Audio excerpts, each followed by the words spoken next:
U toku današnjeg okruglog stola je bilo puno diskusije o IT kadrovima, o nedostatku IT kadrova, što je definitivno prepoznato kao problem broj 1 od, ja bih rekao, svih učesnika.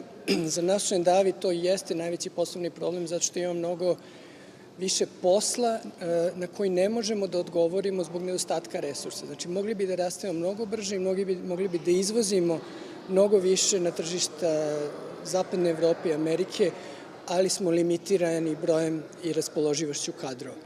I sada to je jedan problem koji je prisutan i taj problem zaista se reflektuje kroz manjak, kroz nedovoljno brzi rast i na kraju krajeva umanjeni izvoz ili nedovoljno visok društveni proizvod u odnosu na ono kakav bi mogao da bude, ali ima jedan drugi problem, a to je da limitiran broj kadrova na našem tržištu u stvari i pojačana konkurencija IT firmi koje dolaze, stvaraju jedno vrlo dinamično tržište IT kadrova i mladi ljudi vrlo lako menjaju firme, tako da se inflacija u oblasti plata je jako brza.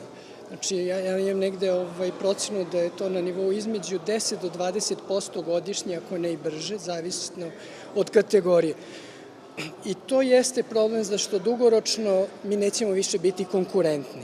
Zemlje iz okruženja ili van okruženja globalno koji imaju veći potencijal u IT kadrovima, kod njih se ta inflacija u platama na IT sektoru neće dešavati tako brže i oni će biti u stanju da privuku više projekata. Drugi problem je, pošto je konkurencija velika i brzo se usklađujemo, ja bih rekao, sa zapadnoevropskim tržištem zbog nedostatka kadrova. Vrlo brzo ćemo doći u situaciju da su kadrovi na našem tržištu imaju podjednake plate kao recimo nekim tržištima Zapadne Evrope i onda više mi nismo interesantni kao tržište, investitori će početi da se povlače, ići će u neke veće zemlje gde to tržište još nije iskorišćeno.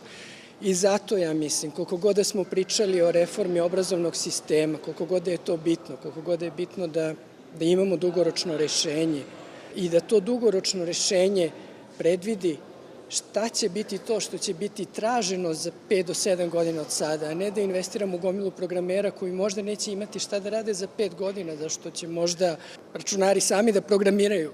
Vrlo je bitno ulaganje u ICT industriju, ali proceniti koje su ta znanja koje su potrebne i koje dolaze. Mi moramo da imamo kratkoročno rešenje kako da premostimo taj gap i da omogućimo da budemo još jedan duži niz godina konkurentni za strane investitori i strane ulaganja. I ja to vidim kroz rešenja u neformalnom obrazovanju, kroz neka partnerstva između javnog i privatnog sektora, kroz poreske olakšice ka kompanijama koje se bave IT-em u smislu da bi omogućili tim kompanijama da što više vrate nazad ljudima, prvo da bi ljudi ostajali, a drugo da kroz smanjene poreske olakšice napravimo neki buffer kako bi bili konkurentniji u okruženju.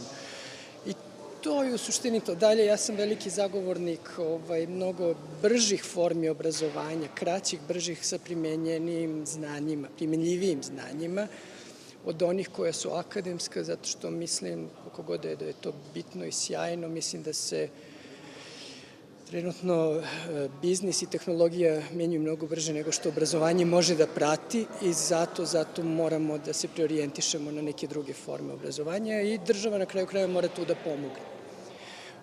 Koliko god da ćemo imati privatnih univerziteta, školi, fakulteta, naša mlada populacija nije u stanju da plati stipendiju za tako nešto i možda bi u tom smeru trebalo tražiti rešenje, možda kroz poreske olakšice ka kompanijama koje bi možda to vratile kroz školarine ka nekim mladim profesionalcima. Jedino na taj način možemo da omasovimo IT kadar.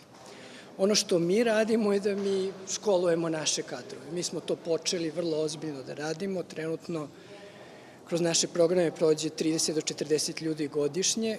Planiramo to da dupliramo, znači cilj nam je da između 70 i 80 ljudi godišnje mi edukujemo kod nas kroz raznorazne graduate programe kako bi zaista omogućili da imamo dovoljan broj kadrova za ono što su naši poslovni planovi.